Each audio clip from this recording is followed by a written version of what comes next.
Hey guys, thanks a lot for joining me today for this video lesson with Tex. So what we're going to discuss today is risk management. I've had a lot of requests for this video, so I thought I would put this together for you guys. This was a great example that we can look at on Netflix. Now, risk management is probably the most important thing that you need to master as a trader. The fact is, in this career, we take losses all the time. What's most important is that we manage our risk on those losses to ensure that our losers are smaller than our winners. It's a hard concept psychologically to wrap your head around as a beginning trader because, quite frankly, no one likes to lose. But the sooner you get comfortable with losing, the sooner you can make money. Now, as a beginning trader, the last thing you should be thinking about is making money. You need to be thinking about the process of trading, and one of those processes is risk management. Now, there's two types of risk management I want to go over. The first one is your overall account risk management, and the second one is trade risk management. So your overall account risk management would be determined by the size of your account. We all have different size accounts, okay? So it doesn't matter how small or how big your account is. The best risk management you can do with your account is to never risk more than 1% of your entire account on any one day. This ensures that you won't drain your account if you get in a string of losers over a week or so, or whatever the case may be. In other words, if you're only risking 1% of your capital on any one day, you would literally have to be wrong 100 days in a row to drain your entire account before commissions, of course. So let's say you have a $25,000 account, which I'm just using because that's the PDT minimum for us here in the US. So if you have a $25,000 account, your max loss on the day should be $250. That's 1% of your account. Now, if you do that, again, you would have to be wrong so many times in a row that the odds are you will not be wrong 100 days in a row. You're going to have some winning days in there. This is paramount that you really consider your max loss on the day and you actually put that in your rules and you follow that rule. That's probably the most important rule that you could follow, is having a max loss and shutting it down when you hit that max loss on the day.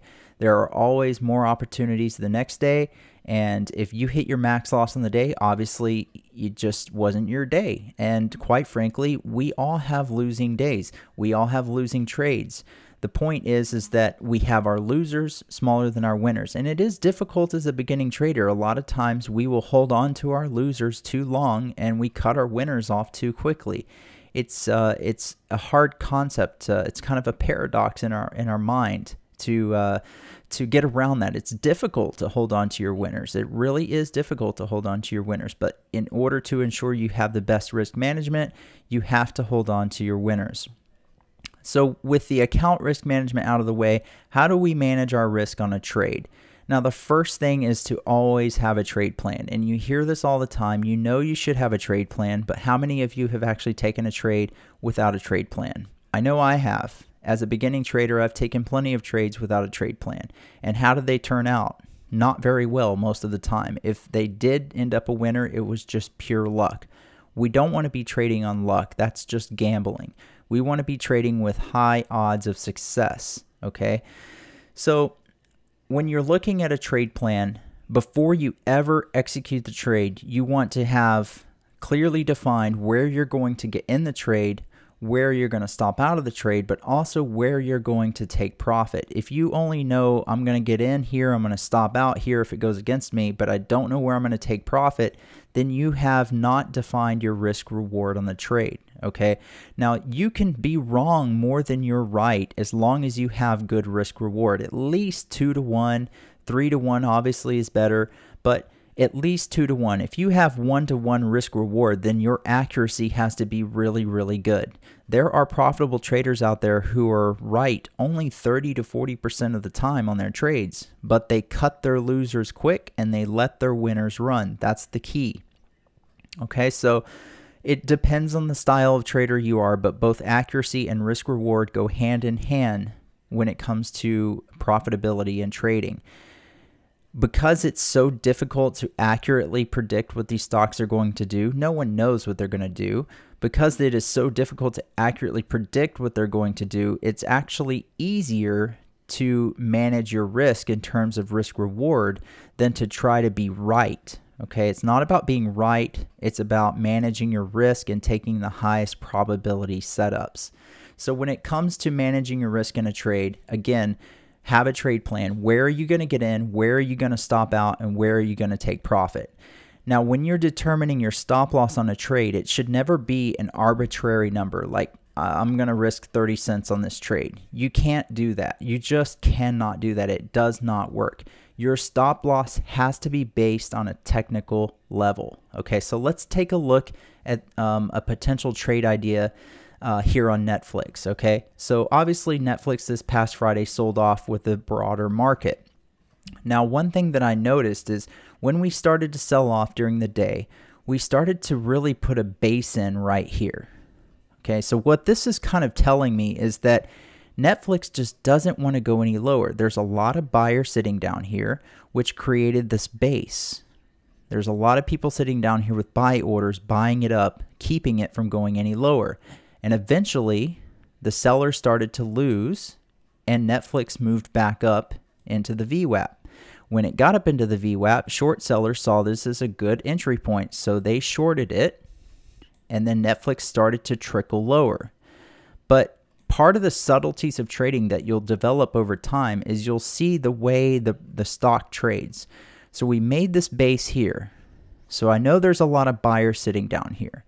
Then here we come up into the VWAP. Shorts look at this as an entry, which causes it to possibly, and also longs who got in took some profit here as well. So of course it's going to pull back off the VWAP. But look at how it pulled back very hesitantly. It just slowly trickled down away from VWAP. It didn't actually come down with force. It just didn't want to come down, right? It was very hesitant coming down. Okay, so the way it came down here combined with all of this basing here confirming that there's a lot of buyers sitting here would have given me a lot of conviction of a potential double bottom or a higher low holding. So if we look at actually what happened, look at this candle right here. What happened here? Let's get a line and put this in. So we have our low of day sitting about here. Okay, and so you'll see that this candle right here came down almost into a double bottom, but not quite. It actually put in a subtle higher low. Now, why does that actually happen? That happens because buyers had orders sitting down there just ahead of that double bottom, just ahead of this double bottom. They had orders sitting right here to ensure that they got into this trade for the best price possible. So because the price came down toward that low where all these buyers had orders sitting and got bought up, tells me that it's most likely Netflix is going to go higher, combined with the fact that we had all this basing here and this very hesitant move down off the VWAP. Okay, so this is a good technical setup. You could call this a double bottom or a slight higher low setup. Now, there's two ways that you could have taken this trade. You could have been like these people who had an order sitting down here just ahead of this double bottom to ensure you get in the trade, at which point you'd be risking just under low of day. All right. Now, there is the chance that Netflix could come crashing through your order, fill you, and then all of a sudden you're red on the trade because it came well through your order very quickly and, you know, comes way down here way before you get a chance to stop out. All right, there is certainly that chance, and you have to calculate that risk into your trade. But the odds that Netflix is just going to fall down to zero from here where you got in is incredibly unlikely. What's probably going to happen is it'll crack that level, then it will come back up into this level to test it, and then it'll either reject it and come lower, or it'll come back above that level. So if you take it right here at this level, you do have the risk that it could crash right through here, right? You do have that risk, but you wait a minute. You wait for confirmation. Chances are, again, it's going to come back up and test that level. If it comes up and tests this level and rejects, then you take it off for your stop loss amount right there. However, if it comes back up over this level, all of a sudden you're now in a winning trade. And I've seen this happen numerous times. Market makers will crack this level. They'll cause people to stop out. They'll buy back their shares down here at a lower price, and then they'll drive it back up. Okay, so you have to take that into consideration. Don't just stop out the second it breaks that level. Wait for that confirmation, because a lot of times it'll come down here, you end up stopping down here, then it comes back up and you could have stopped out right here where you got in or just under where you got in, or it'll come back up even worse to add insult to injury, and it'll turn into a winning trade. So if you were going to do that, let's say that you had your order sitting right here. Okay, so you get in, let's say at 312, just to make it even. You get in at 312 and you're risking just under low of day. So low of day is at 311.80, so say 311.75. Okay, so you're looking at a 25-cent risk. Now, I've created the spreadsheet. It's on Google Sheets. If you log into your Google account, I will put the link in the description below. You can load this spreadsheet and you can go to File and make a copy and save it to your Google Drive, at which point you can print it out or you can modify it, whatever you want to do with it. Now, on the left side, we have our stop loss, and over here on the top, we have our max dollar amount we want to risk on this trade. So let's say with this trade, I only want to risk $100 and my stop loss is 25 cents. Well, I don't actually have 25 cents on here, so let's just call it 30 cents. So we're risking $100. Our stop loss is 30 cents. It's based off of a technical stop. It's not just some arbitrary number. We come over here and we can see that we could take 333 shares. So with a 30-cent stop, risking $100, we can take 333 shares, and we know that that will be our max loss on the trade. So let's say that it actually holds and it starts to go up higher. So where are we going to take profit? Well, I would probably say that the best place to take profit, at least the first place, would be up into the VWAP. Okay, and then I would leave some on for a potential move higher. And as you can see, this is why we do that.